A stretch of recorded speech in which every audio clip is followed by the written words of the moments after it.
Olá, está começando mais uma edição do Multiplix Notícias à Semana. Aqui você vê e revê as reportagens que foram destaques nos últimos dias.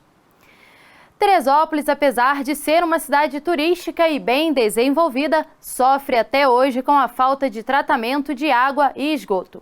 Um projeto foi elaborado e agora novas etapas estão sendo seguidas para colocá-lo em prática. Nesta matéria, você vai conferir quais são elas e como esse processo vai beneficiar o município. Teresópolis, apesar de ser uma cidade turística e bem desenvolvida, sofre até hoje com a falta de tratamento de água e esgoto. Teresópolis, nos seus 130 anos, não tem 1 metro cúbico de esgoto coletado e tratado. Todo o esgoto gerado no município de Teresópolis, ou ele é descartado direto no solo, ou ele vai direto para os rios. A gente tem hoje na cidade uma proporção de que a cada 3 pessoas, uma delas não tem a água tratada. Ela não recebe água com qualidade. Isso não acontece somente no interior, isso acontece por toda a cidade. A falta de saneamento básico acarreta uma série de problemas de saúde, como cólera, hepatite A, leptospirose, entre outras doenças. Por isso, investir no serviço também é uma forma de diminuir os gastos com a saúde do município. Quando a gente tem menos doenças causadas por falta de saneamento básico, o sistema público de saúde sofre menos. Porque aí você tem um médico, um enfermeiro, um atendente, que ele não precisa ficar focado numa criança, por exemplo, que está com diarreia e pode atender um cidadão que está com alguma outra doença. Então, a própria OMS fala que a cada R$1 investido em saneamento, você economiza R$4 na saúde pública. Então, é outro resultado importante para a cidade. Desde 2017, um projeto para desenvolvimento de uma rede de saneamento básico vem sendo elaborado por uma empresa privada, vencedora de um procedimento de manifestação de interesse na cidade. O estudo estima que a empresa que vencer o processo licitatório, previsto para acontecer em dezembro, faça um investimento de quase R$477 milhões para que sejam implantadas 4 estações de tratamento, 367 quilômetros de rede de esgoto e 9 estações de bombeamento, além de estrutura para tratamento e distribuição de água. Mas o que os teresopolitanos querem saber é se a conta ficará mais cara. A gente não vai ter aumento na cobrança de água. Por quê? A tabela vigente hoje da cobrança é uma tabela feita pela Genersa. Essa regulação hoje diz que o preço vigente em Teresópolis é a tabela de agosto de 2019. O esgoto só vai ser cobrado quando houver o tratamento. O projeto passou por diversas discussões dentro da prefeitura e também ouviu a população. Agora um edital está sendo elaborado e a expectativa é que a licitação para que as empresas disputem pela concessão do serviço aconteça em dezembro. Depois de definir uma vencedora, o processo passará pela Câmara de Vereadores e, após o aval do Legislativo, os prazos para que os projetos sejam realizados já começam a valer. Em 5 anos, 99% das residências de Teresópolis deverão ter água tratada. Até 2033, 90% das residências de Teresópolis têm que ter a coleta, destinação e o tratamento de esgoto. E a redução das perdas. Para o engenheiro sanitário da Universidade Federal Fluminense, o projeto será de grande importância para o município, já que, na visão dele, a falta de saneamento é o pior problema ambiental enfrentado. Mas, para mim, é o principal problema ambiental do Brasil. Eu não vou nem entrar nos outros, do Brasil. É a falta de saneamento. Todos os demais problemas ambientais, no meu modo de ver, eles se tornam menores frente ao problema de falta de coleta e tratamento de esgoto de forma adequada. Porque ele afeta a saúde, ele afeta a qualidade dos rios, a água, né? E todos os demais problemas que vêm das águas poluídas que a falta de saneamento acontece. E para quem sofre com os problemas causados pela falta de saneamento, a torcida é para que o projeto dê certo. Logo que eu abro a torneira, eu já sinto um cheiro horrível de cloro. Pelo menos na minha casa é assim, é bem ruim a qualidade. A última vez que a gente sofreu com falta d'água foi semana passada, mas é um problema recorrente. Todo mês falta água. A Prefeitura de Cantagalo cancelou o contrato com a empresa responsável pelo transporte público na cidade após as reclamações da população e vistorias confirmarem a má qualidade do serviço oferecido. Uma licitação já foi aberta para que uma nova empresa assuma o serviço no município. Veja a seguir na reportagem de Bianca Chabudé e Warley Freima. Na rodoviária de Cantagalo, não é difícil ouvir reclamações sobre o transporte público da cidade. Pelo menos que faz a linha lá, o Crudelândia que eu moro, são ônibus ultrapassados, sempre quebra. Dia de domingo e feriado não tem linha, a gente sofre muito. Primeiramente, não tem segurança no ônibus. Não tem um cinto de segurança, não tem nada. Não tem horário, não tem condições não. Isso aí já teve saída de linha há muito tempo. Ônibus tudo velho, não tem segurança, não tem nada. Por causa desses problemas, a Prefeitura de Cantagalo encerrou o contrato com a empresa Pinto e Palma, que só atuará na cidade até o dia 15 de novembro. A partir do dia 16, o Executivo espera que uma nova empresa assuma o serviço de transporte público. E para que isso aconteça, um processo licitatório já está em andamento. A gente está tentando, da melhor maneira, resolver. É um problema complexo e às vezes as pessoas querem soluções simples e fáceis para problemas complexos. Mas eu garanto que toda a equipe está dando o melhor. Estou muito otimista aí com a resolução desse problema. A população de Cantagalo aí pode contar que em breve isso será solucionado. A gente acha que vai ter uma empresa vencedora, a gente conta com isso.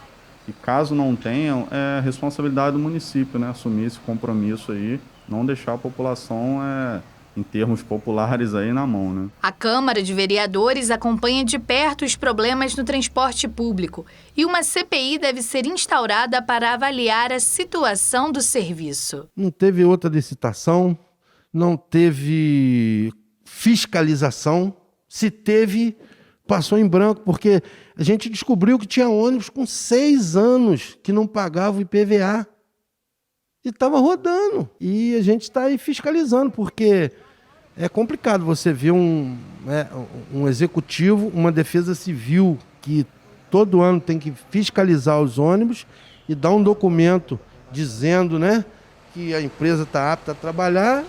Isso aí nunca aconteceu. Quanto à nova concessão, a Prefeitura diz que o contrato será realizado de forma emergencial e um estudo será feito em paralelo para que uma solução definitiva seja encontrada para o serviço. Paralelo a essa licitação, vai ser feito esse estudo por uma concessão futura com um prazo maior. Então, caso esse estudo seja concluído antes, essa concessão de 12 meses emergencial ela vai ser reduzida. Para o 4º distrito de São Sebastião do Paraíba, a empresa Pinto e Palma continuará prestando serviço, já que o contrato da linha é separado dos demais. Mas caso problemas ainda sejam relatados pelos usuários, a Prefeitura já tem novos planos. Caso a empresa continue não cumprindo com suas obrigações, a gente também vai rescindir esse contrato e vai colocar um ônibus do município para fazer essa linha até a gente realizar uma nova concessão, uma nova licitação também para essa linha. Tentamos contato com representantes da empresa e com o sindicato dos motoristas, mas até o fechamento da matéria não tivemos respostas. E muitas pessoas acham que realizar a castração é um ato de crueldade contra o bichinho, mas na verdade isso é o melhor para a saúde e o bem-estar do pet, além de ser importante para diminuir o número de animais abandonados nas ruas. Confira na matéria o que os veterinários e os protetores falam sobre o assunto. Muitos acham que castrar os animais é um ato de crueldade contra o bichinho, mas na verdade isso é o melhor que você pode fazer pelo seu pet. Para a saúde dos animais, o benefício são nas cadelinhas, né, ou nas gatinhas, a gente evita o câncer de mama, tá? O câncer de mama nelas é hormônio dependente, então quanto mais vezes elas têm cios, mais vezes mais possibilidade de desenvolver o câncer. E também existe uma infecção uterina chamada piometra, que no caso delas é muito grave e leva a óbito, tá? É uma doença, é uma emergência veterinária e a gente evita com a castração. E nos machinhos, a gente evita o câncer de próstata. Além de preservar a saúde do animal, a castração também é importante para diminuir o número de cães e gatos abandonados. A Organização Mundial da Saúde estima que existam mais de 30 milhões de animais vivendo nas ruas, o que poderia ser facilmente reduzido se cada tutor castrasse seu animalzinho. Castração hoje é o principal, é fundamental. tudo começa na castração, né? Porque a gente vê hoje tem muito caso de abandono, muito. A gente, assim, os protetores, os grupos não dão conta de tanto abandono. Além de estarem na rua, revirando lixo, tem casos de doença, como a gente tem muito caso de sinomose, está tendo em Friburgo, gato esporotricose, que é uma doença muito séria, que passa inclusive para humanos, entendeu? Quer dizer, vai perdendo controle. Desde dezembro do ano passado, Nova Friburgo conta com um veículo castramóvel, que até o momento não foi usado por falta de equipamentos. O que era para ser motivo de esperança de dias melhores, permanece sendo uma cobrança dos protetores e voluntários da cidade. Você poderia ir para os bairros, entendeu? Evitaria, por exemplo, quem não tem um carro, de levar o animal, né? Se está ali no bairro, todo mundo vai, igual o lance da vacina, a vacina antirrábica, né? O pessoal vai com o cachorrinho andando até lá para levar o animalzinho para vacinar. Que a prefeitura tem que fazer a parte dela, porque a prefeitura não resgata, a prefeitura não socorre, entendeu? Isso tudo são os protetores e são os grupos. Ou seja, não damos conta de resgatar, pagar castração, pagar veterinário, entendeu? Não tem condições. O ideal é que os animais sejam castrados após os 6 meses de vida.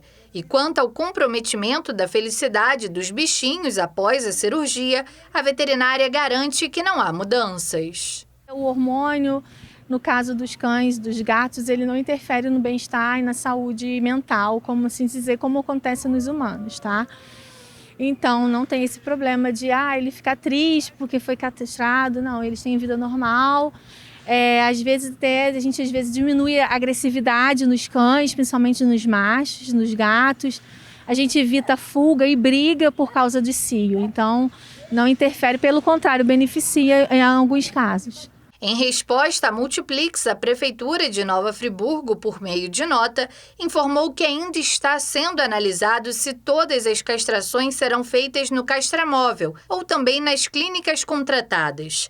Recentemente, o governo municipal se reuniu com o secretário estadual de Agricultura, solicitando emergencialmente o apoio do governo do estado para que as castrações sejam retomadas no município.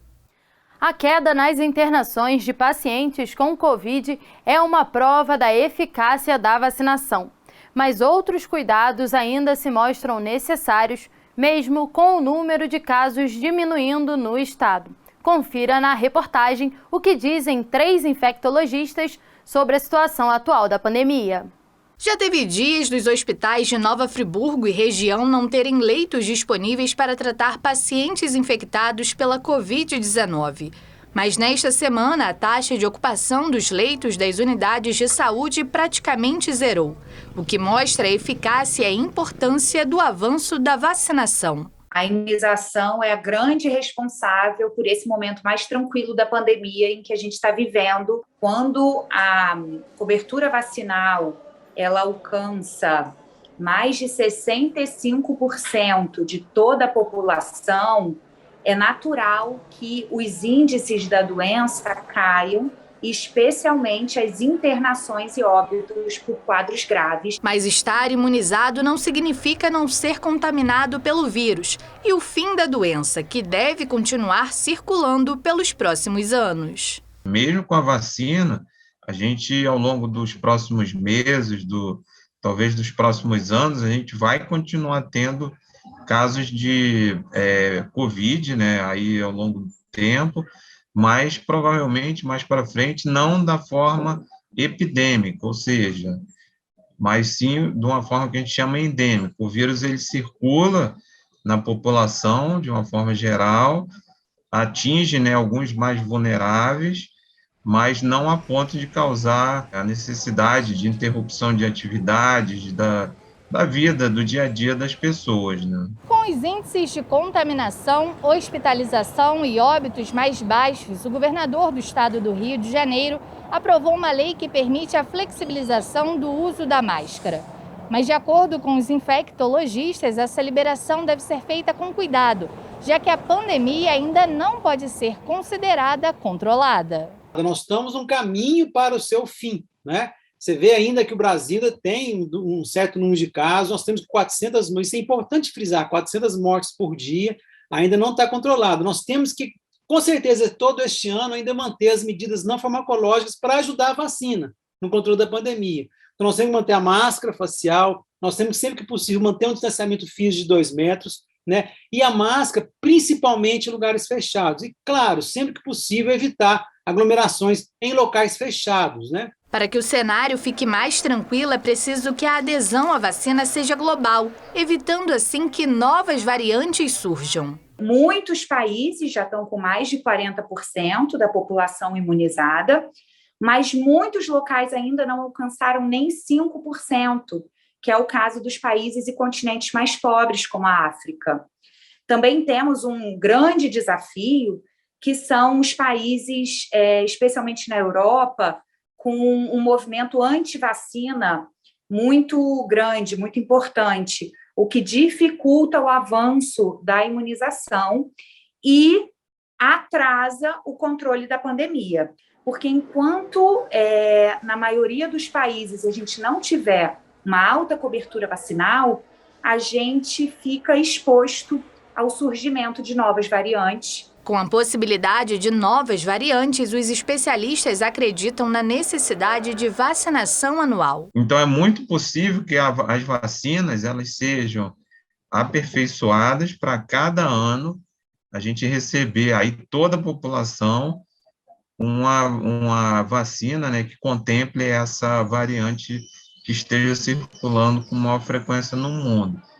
Isso já acontece, por exemplo, com a vacina da gripe. Apesar de ainda haver incertezas sobre o comportamento do vírus nos próximos meses, hoje o sentimento dos profissionais de saúde é de alívio. Então, isso é muito bom.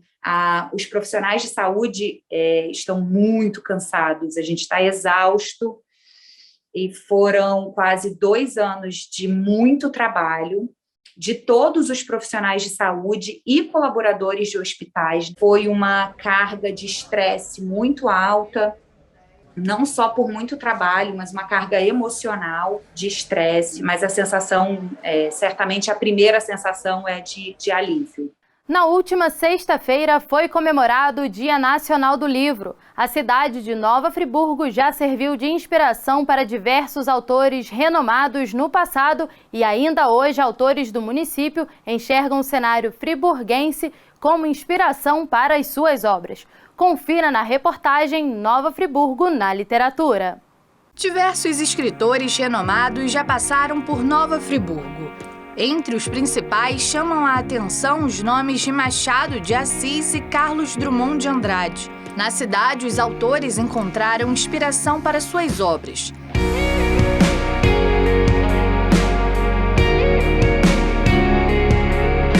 Nos dias atuais, escritores friburguenses também veem no município um bom cenário para ambientar seus livros. A gente é muito influenciado pela cultura, né, estrangeira e até a cultura dos grandes centros, né? Eu acredito que a gente tem que escrever sobre o próprio lugar até para valorizar a nossa história, né? Valorizar as pessoas, não só o lugar, mas as pessoas, né?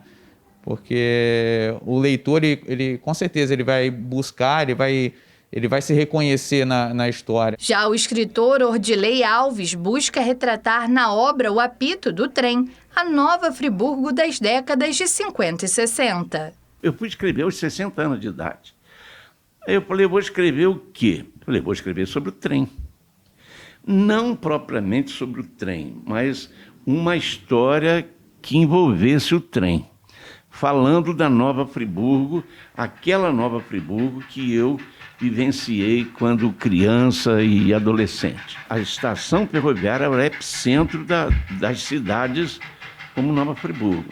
Era gente que ia para despedir de quem ia viajar, gente que ia para receber quem estava chegando e gente que ia por curiosidade, como eu, garoto. Segundo um estudo realizado pelo Instituto Pro Livro de 2015 para 2019, o número de pessoas que tinha o hábito de ler caiu de 56% para 52%. Já em 2021, o Sindicato dos Editores de Livros percebeu um aumento nas vendas, o que também é sentido pelas livrarias de Nova Friburgo. A gente tem observado um aumento da leitura, principalmente no público mais jovem, por causa das redes sociais, um puxa o outro. Então, esse aumento tem se surtido efeito, não só nos lançamentos, mas também até livros que já foram lançados há um tempo. A procura por livros de autores friburguenses também é observada nas livrarias da cidade. Tem procura sim, principalmente aqui em Friburgo, de algumas pessoas que querem saber mais sobre a história. E também de outros estados, que às vezes ficam longe, tem parentes aqui, querem saber mais.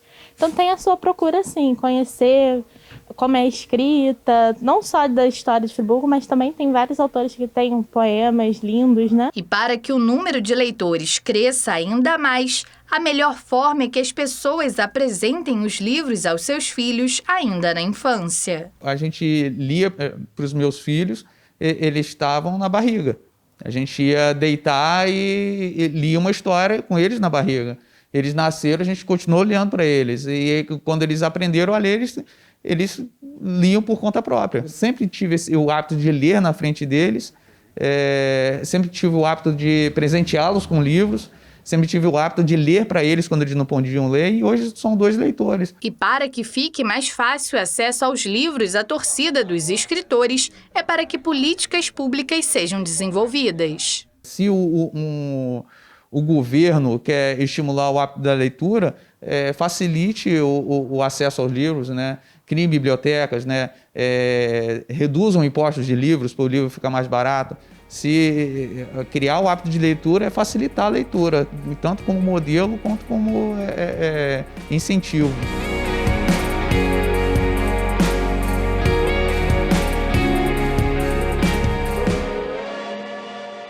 E eu me despeço por aqui. Continue acessando a TV e o portal Multiplix para ficar por dentro de tudo o que acontece nas regiões serrana e dos lagos do Rio. A gente se encontra segunda-feira, ao vivo no Multiplix Notícias da Hora. Um ótimo fim de semana para você e até lá!